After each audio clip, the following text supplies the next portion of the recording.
রাজশাহী জেলার গোদাগাড়ী উপজেলার সরবাংলা eco park থেকে শুভেচ্ছা জানাচ্ছি আমি এই শুভ।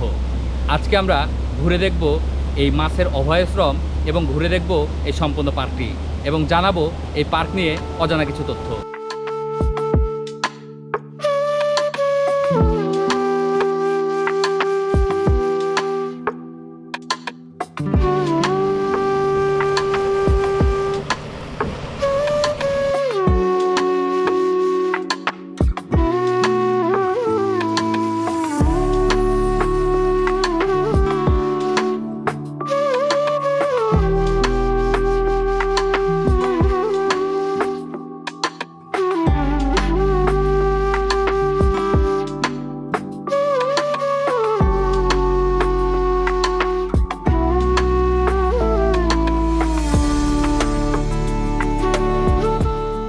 প্রাকৃতিকভাবে গড়ে ওঠা এই খালটি ২০০৩ সালে বরেন্দ্র বহুমুখী উন্নয়ন কর্তৃপক্ষের উদ্যোগে পুনরায় খনন করা হয়।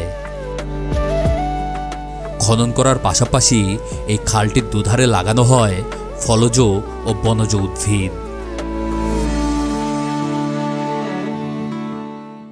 কোলাহল ছেড়ে যদি আপনারা কেউ চান যে একটু শান্ত এবং নিরিবিলি পরিবেশে বসে সময় কাটাতে, তাহলে আপনার জন্য উপযুক্ত স্থান হতে পারে এই সরবাংলার ইকো পার্ক। কারণ এইখানে একদমই কোলাহলমুক্ত পরিবেশ এবং পেছনে আপনারা দেখতে পাচ্ছেন আর ঢোকার সময় আপনাদেরকে দেখিয়েছি যে পরিমাণ গাছ এখানে লাগানো আছে দুধারে এবং মাঝখানে খাল আর পানি পড়ছে, সেই পানির শব্দ কানে ভেসে ভেসে আসছে।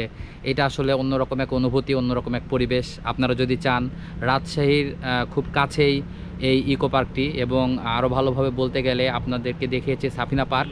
সেই সাফিনা পার্ক যাবার আগেই এই ইকো পার্কটি পড়ে। হয়তো এটা ওইভাবে পরিচিত নাই, যার জন্য অনেকেই চিনতে পারেন না। খুব ছোট্ট একটা জায়গা, রাস্তার পাশেই। আপনারা যদি চান এখানে এসে আপনারা সময় কাটাতে পারেন এবং এখানে সেফটির ব্যাপারটা যদি বলা হয় তো সেফ জায়গা এবং খুব কাছাকাছি রাস্তা, যার কারণে এই জায়গাটা সেফ। তো আপনারা যে কেউ চাইলেই এখানে আসতে পারেন।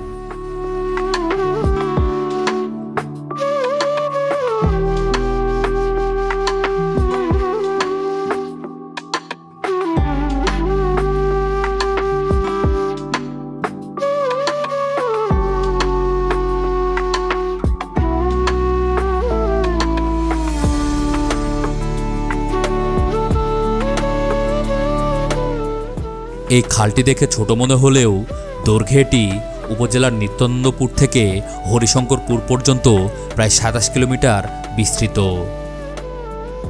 সুদীর্ঘ এই খালটি পাইপলাইনের মাধ্যমে পদ্মা নদীর সাথে সংযুক্ত করা হয়েছে।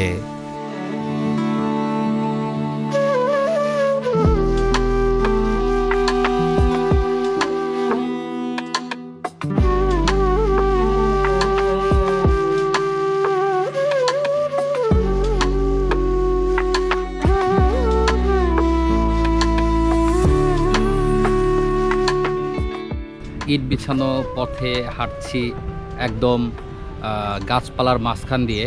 আপনাদের আগেই বলেছি যে এইখানটায় আসলে অনেক গাছপালা এবং অনেক শান্ত পরিবেশ। তো এই শান্ত পরিবেশের মাঝে হঠাৎ করে চলে আসা, আমি অ্যাকচুয়ালি অন্য জায়গার ভিডিও করতে এসে জানতে পারি যে এখানে একটা ইকো পার্ক আছে এবং এইটা আসলে ওইভাবে পরিচিত না। তো ভাবলাম যে আসছি যখন এই সাইডে, তখন ঘুরেই যাই। এই কারণেই আর কি এই সাইডে আসা এবং এসে তো আমি পুরোই অবাক এবং অনেক ভালো লাগছে এইখানকার পরিবেশ।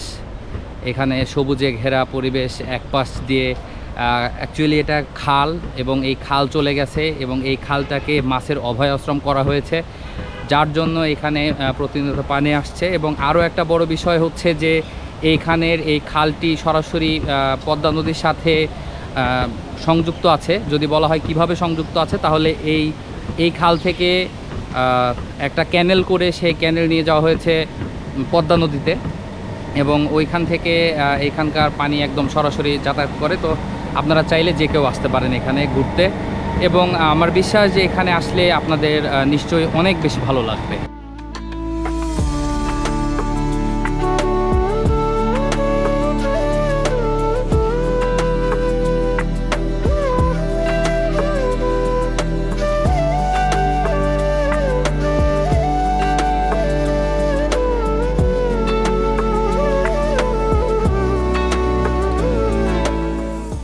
একদম এইখানে পেছনে বিল, আর এখানে বসার ব্যবস্থা করা আছে।